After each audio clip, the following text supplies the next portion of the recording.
Sir బంగ్లా అల్లర్ల వెనుక America ఉంది, తన ప్రభుత్వం కూలిపోవడం వెనుక అమెరికా ఉంది అని చెప్పి. ఎందుకు అంటే సెయింట్ మార్టిన్ ద్వీపం మీద అమెరికాకు ఆసక్తి ఉంది. ఒకవేళ ఆ ద్వీపాన్ని అమెరికాకు అప్పగించి ఉంటే కనుక తన ప్రభుత్వం కొనసాగేదని వ్యాఖ్యానించారు సార్.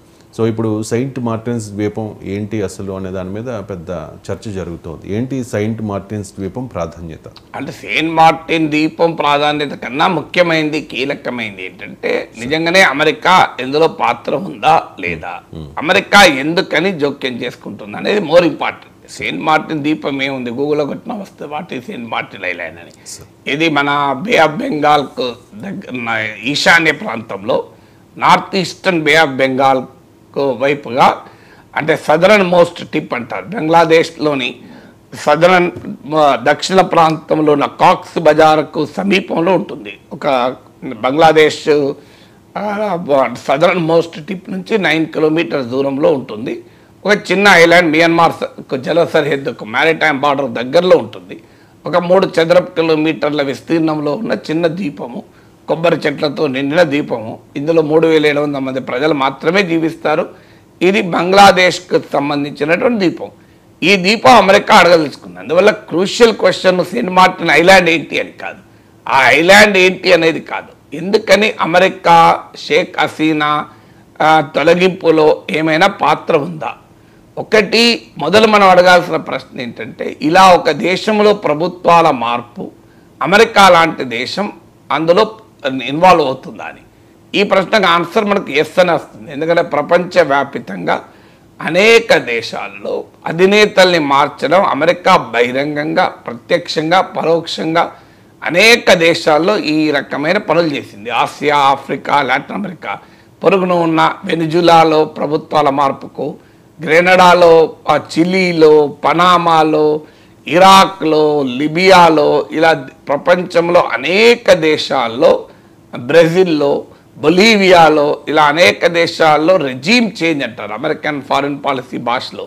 సో ఈ రెజీమ్ చేంజ్ తమకు నచ్చని, తమ ప్రయోజనాలకు సహకరించని, తమకు ఉపయోగపడని ప్రభుత్వ అధినేతలు అధికారికంగా చట్టబద్ధంగా గెలిచి వచ్చిన అమెరికా సహించదు. అమెరికా ప్రభుత్వం ఇప్పుడు వెనిజులాలో హ్యూగో చావెస్ ఎన్నికల్లో గెలిచాడు.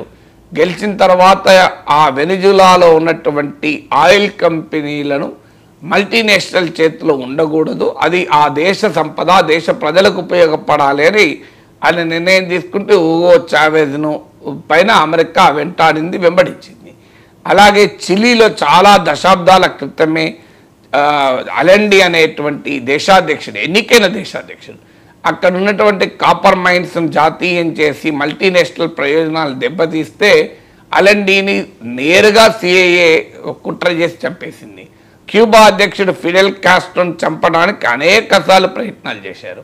పనామాలో అధ్యక్షుడినైతే నిర్బంధించి అమెరికాకు పట్టుకొచ్చారు.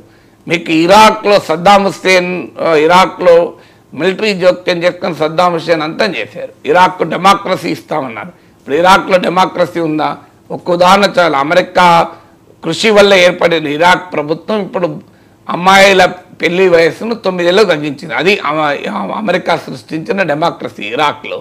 సో ఇరాక్లో అమెరికా సృష్టించిన డెమోక్రసీ ఎంత గొప్పదో దీన్ని బట్టి అర్థమవుతుంది. అలాగే మీకు ఆఫ్ఘనిస్తాన్లో మహిళల పరిస్థితి ఏంటి? తాలిబాన్లను అమెరికా సృష్టించి అప్పుడున్నటువంటి పీపుల్స్ డెమోక్రటిక్ పార్టీ బబ్రక్ కర్మల్ నాయకత్వంలో ఉన్న ప్రభుత్వాన్ని తొలగించడంలో అమెరికా తన సౌదీ అరేబియా, పాకిస్తాన్లో కలిసి కుట్రలు పన్నాయి. సో గడాఫీని లిబియాలో తొలగించడానికి బహిరంగంగానే జోక్యం చేసుకుంది. ఇలా మీకు సిరియాలో బషర్ అల్ అసద్ ప్రభుత్వాన్ని తొలగించడానికి చాలా ప్రయత్నాలు చేసింది, కానీ రష్యా అండదండల వల్ల బషర్ బతికిపోయాడు. ఇలా వరల్డ్ వైడ్గా అమెరికా తనకు నచ్చని, తన ప్రయోజనాలకు ఉపయోగపడని, అడ్డంగా ఉన్న వారిని తొలగించుకోవడం అనేది మీకు ఇన్ని ఉదాహరణలు చెప్పాను. చరిత్ర ఇది గత 5 దశాబ్దాల చరిత్ర అర్థమవుతుంది.